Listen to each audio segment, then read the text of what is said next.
Edda ennyo aweebwa ayiise wenkulidde mu kamalimali zooni naye waliwo ekibanda kya firimu bakiyita Nkinzi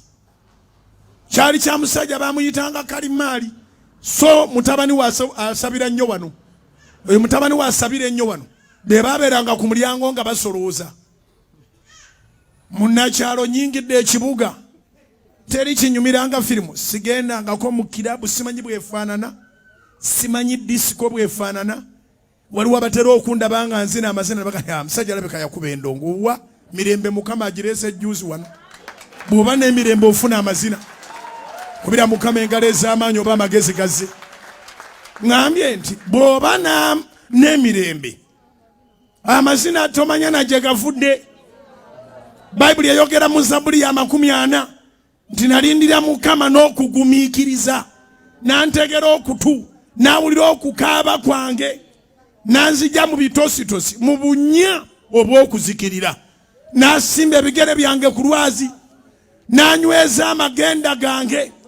n'oluyimba olujja alusiza mu kamwa gange osobola okuyimba nga bamweteri muyimbi n'obwo ekyo nkikusabira mu linnya lya Yesu. Kati amazina g'olaba nzina nze sigendangako mu ndongo yonna ate Suzani si aganjigiriza ndaba wano abaana bachozeni nga bazina God's Army nga bazina bwe ndaba nga bazina nange n'ekyo nkisobola luli nali nkaddiye banne nali nkaddiye ndi muto nga mpeddewo nalina ekintu ekinywa kikusimamu oluseke kyo ne kigejja gwe n'okogga nsaba Katonda akutaase ekintu ekifaanagana bwe kityo kikuveeko